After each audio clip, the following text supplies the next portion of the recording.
Here you go. I don't want to start it. All right, guys. So how's the adjustment to UCLA and everything like that going? I think the adjustment going good. Some of the D-line guys that's been here for a little minute, they helping. Still want to compete. Still trying to get better every day, but I think just overall, I think the move is pretty good. Can you tell us a little bit about your recruitment, why you chose UCLA, who you built a relationship with during that process? I actually came here because of the defenses they run. Coach Malloe was a big part in that. Coach Ram, and then Coach Foss, of course. I feel like they just wanted me, they needed me, and I wanted and needed them as well. So it was just a win-win situation for me.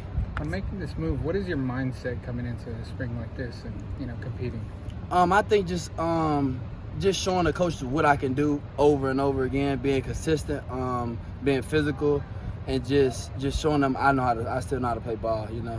Coach Malloe said that he wanted the defense to be in the players' hands a little bit. Mm-hmm. So what's been the dialogue with him and giving feedback and things like that? I think just him saying he wanted to be player-led is just us coaching each other. More of like just leading especially the younger guys that's having troubles with the playbook, just helping them get a feel for it, and then just being on top of each other, honestly.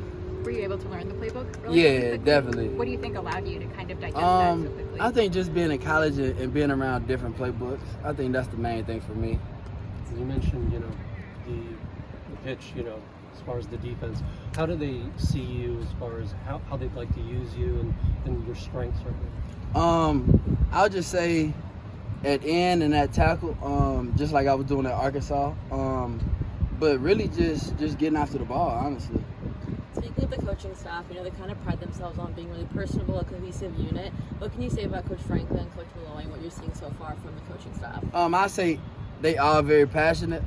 Coach Malloe especially, he put his cleats on to show us how to do the drill before we do it. So that's new to me, but I like that because it showed how passionate he is. And Coach Frank, great guy, hard coach.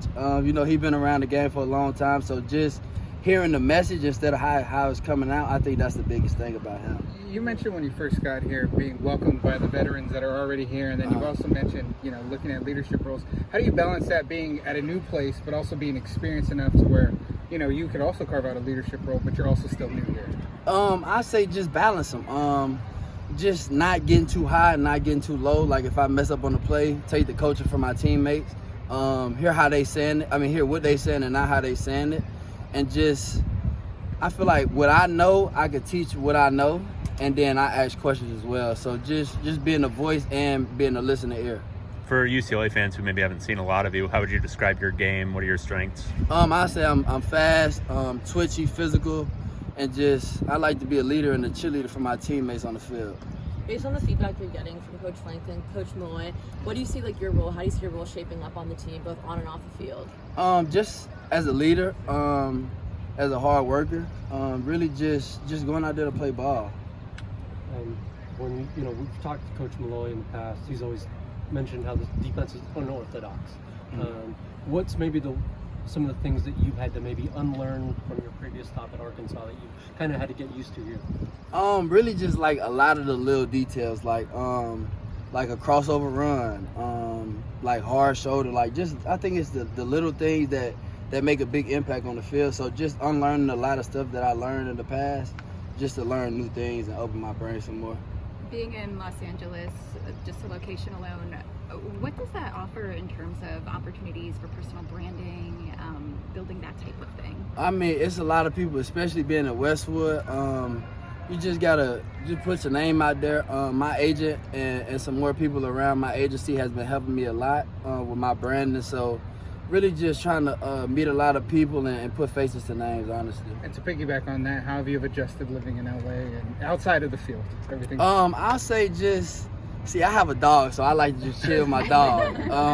I recently just got my car back, so I just like to chill with my teammates, especially the guys that's already been here. I like to just hang out with them, pick their brain a little bit, and just play the game with my people back at home. Taking your dog to any dog parks? Or yeah, the one right up the street. What kind of dog? I have a pocket bully. She's 2 years old. She a handful. Originally from Louisiana. is that Yeah, right? I'm originally from New Orleans, but Hurricane Katrina brought us to Arkansas, and I was just going back and forth. But then we settled in Arkansas for a little minute. You talked about your experience at Arkansas, being in the SEC. How do you expect this experience to translate to the Big Ten Conference, which is more of a run-heavy conference? I don't feel like it'll be a big change for me, just because like when you playing the Alabamas and the LSUs, they want to run the ball first. So I mean, I feel like it's just another game of football, just on a different side of the world or the country. You said you had to relocate because of Hurricane Katrina. Mhm. How old were you, and what was that experience? I was like? one. We left the day before.